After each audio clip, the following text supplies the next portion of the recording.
Hey, how's it going? Welcome back to the channel. I'm glad you could be here today. And I'm going to be going through the results of my Zoe nutritional study and the stool sample to map my microbiome.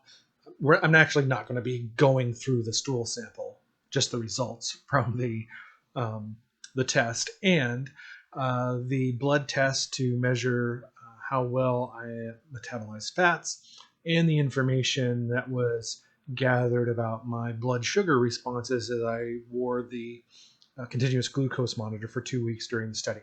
If you haven't seen that study, I have a couple of videos over the last month where I kind of talked about what I experienced during that study and what that was all about. So feel free to review those, and maybe I'll put a link up here to one of those videos if you're interested in seeing it. And what I'm going to do today is kind of show you the results, and I'm going to be looking all over the place while I do this, so don't mind me, but I'm going to keep myself in the corner. I might go off screen every now and then to show you the full screen, but I'm going to go through this, and I found these results just fascinating, absolutely fascinating. And before we get into it, these results are my results.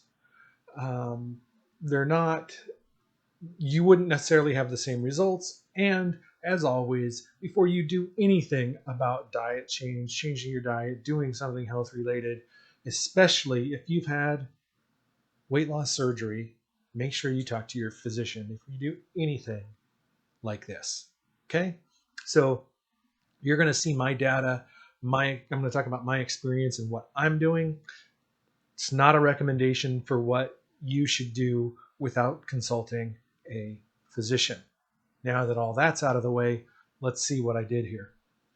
So the first thing in the first report, they're talking about dietary inflammation caused by increased glucose and increased blood fats, and how those two things influence dietary inflammation. So they go into blood sugar control, which has an effect on dietary inflammation. And it's important to control blood sugar spikes. And one thing I do want to recommend is that if you can get a continuous glucose monitor prescribed by your doctor, go for it. It is an amazing tool to discover how you respond to certain foods. I mean, I think I learned more from that than anything. And it really is these high levels of glucose that lead to so many things. Inflammation, low energy, hunger spikes. When it goes up and down, when your blood sugar goes up and down, it causes all these things, increases the risk of diabetes, which a lot of us have dealt with, myself included. This is all coming from these spikes and then consistent elevated blood sugar. So if you can, even if you're not diabetic at this point, if you if you're willing to pay out of pocket, um, do it. I think there's somewhere probably between $70 and $100 out of pocket for a month, or essentially 28 days, give or take. So to me, it would be totally worth it. I actually am wearing one right here that I got. My doctor prescribed one, and I'm still mapping my blood sugars. I'm still looking at my food choices and comparing them to what's been recommended after going through this project, or process. So I would highly recommend doing that. So what is my blood sugar control? And they go through a series of experiments. They calculate this. They compare you with other people of your same age and sex, how you respond comparatively. And this is where I fall on their scale between bad and excellent. I am in the poor. I'm almost in the bad range. So it's not too good. And that's not too shocking. Like, I'm not, or anything, because a year ago I was diabetic. I was obese a year ago. And it's going to take a while for my body to recover from that, bottom line. But the good news is your body can recover from that if you eliminate the blood spikes and the ups and downs and try to keep things level. And so that's where I am. It shows you here a little bit how I compare to other people. kind of in the middle-ish, but still towards the bottom of that range. So yeah, not so great. Got some work to do there, but it's not set in stone. It can be improved with diet changes. So that's what our goal is moving forward. And now we also looked at blood fat control.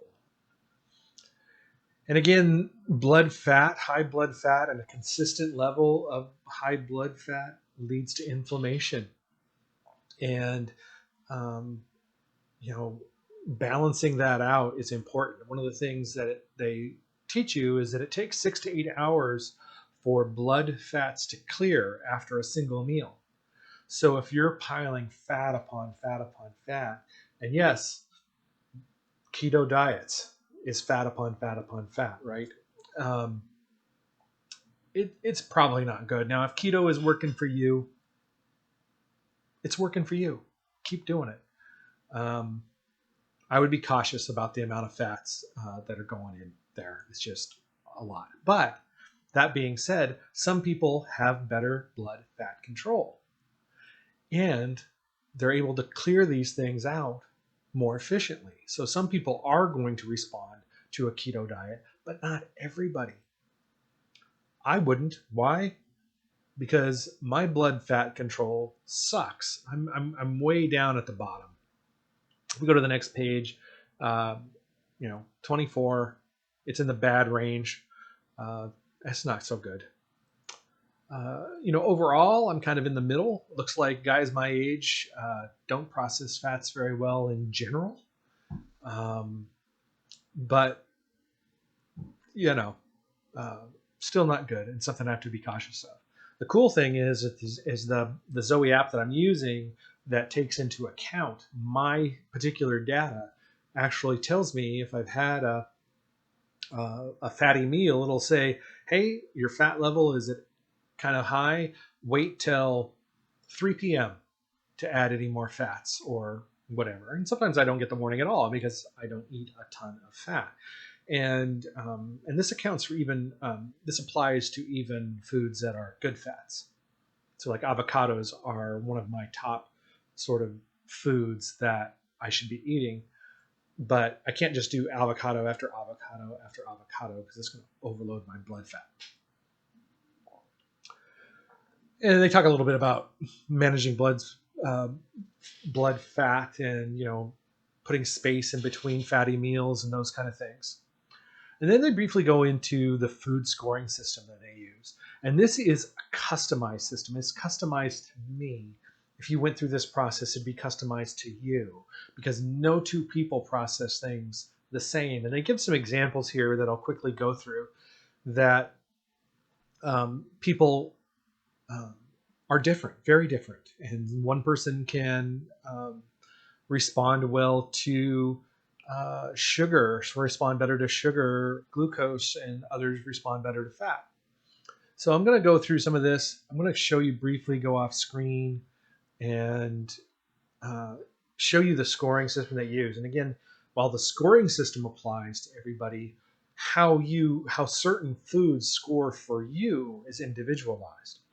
So scores from 0 to 24 are foods that you should eat only once in a while or in very small quantities. And that might be a couple times a month, right? And one of the things I like about the way this approach to food is that nothing is off limits. You don't have to exclude anything, right? You can apply this to pretty much any diet, but with some caveats, right? Depending on how well you process sugars and fats and the status of your microbiome, which we'll get into in a bit. And so 0 to 24 once in a while, a couple times a month, or maybe more frequently, but in smaller quantities. Foods with scores between 25 and 49 are a joy in moderation. That might be 2-3 times a week that you might enjoy that food. Scores between 50 and 74 are foods that you can enjoy regularly, like every other day. And then foods that score 75 to 100, whenever you want. Eat whenever you want, every day, twice a day. Again, some caveats, like for avocados, if your fat's getting too high, 100, if your avocado normally scores 100, the second avocado you have within a certain amount of time is not going to score 100. It's going to score lower because your blood fat is increasing. So the system is dynamic depending on how well you respond to foods, which is pretty dang cool if you ask me. So we're going to skip through some of this. A lot of factors go into calculating these food scores, and they're individualized, which is, I think, the best part of this. And here's a few examples of how the scores can differ from person to person if you look at this. So the woman on the left has bad blood sugar control. The guy on the right, he has good blood sugar control. The woman on the left has good blood fat control, and the man has bad blood fat control. So when they're using the app or when they're making food decisions, they are not making the same decisions. They are not eating the same quantities of foods, of certain types of foods. So they give a little comparison here about how bananas would score for one versus the other. For her, bananas score lower because her blood sugar isn't controlled well. It scores higher for him because he controls blood sugar better. She can deal with cheese better than he can. He can deal with pasta better than she can, and she can deal with butter better than he can. So you can see how this all affects. Now, for me, I'm pretty crappy at both sugar and fat. So I kind of have to watch out for all of it overall for right now. And we'll see how things happen over the course of the next few years, if I'm making good choices, if my body changes and becomes more efficient and that kind of thing. Here's some of the information that comes on the app, which is pretty cool. So it tells you exactly how your body's going to respond, what your blood fat response will probably be for this, and blood sugar response. And so far, I look at this based on the meals that I've eaten and the foods that I've chosen. I compare it to the information from my continuous glucose monitor, and the stuff has been spot on. If this thing says I'm going to respond a certain way with blood sugar, it seems to bear out when you look at the actual data and real-time evaluation of the continuous glucose monitor. So that gives me a lot of confidence in the information that they're providing me. And so what it means, and one of the other cool things is, obviously we don't eat individual foods all the time. We have meals and we combine foods. And there's a lot of power in combining foods, because you can take a lower scoring food with a higher scoring food and make a meal that you could have every day or every other day. So that's where the real power comes in. Just because white bread is something that you're only, maybe for you or maybe for me, is something I should only have once or twice a week, if at all. If I'm having avocado toast with white bread, that brings that score up into the eat freely range. And because avocado with white bread actually suppresses the glucose response. And that's one of the things, if you'll remember the experimental videos that I did on the experiments, that's one of the things we learned, is that fat protein meals in conjunction with carbs suppresses the glucose response, especially if you eat those before you eat the carbs. So food combination is very important. And that's kind of what they're going on in here and talking about. And here's where they talk about meal sequencing and how the score of an avocado may start at 100, but it's going to go down in the day if you keep adding more avocados in there, if you don't process blood very well. And they point here that the scores are always getting updated, and they are. In fact, we just got an update a little bit ago, and it adjusted a few things around. There usually isn't a lot of massive changes, but sometimes things can go from one score range to another, up or down a little bit based on the science that they discover, because it's a constant learning process. But usually there's just small moves here and there based on what they discover. And so I'm not going to go through each one of these because this video will just take forever. But these are my experimental meals. So my average score was pretty low because I was eating like shit. and doing a lot of different things. So it's not how I normally eat. I didn't eat during the experiments like I normally eat before, and definitely not since. But just a few things. So you can see my scores for breakfast, lunch, and dinner here are, my highs were in the 50s, lows in the 40s. So I didn't have any zeros anyway.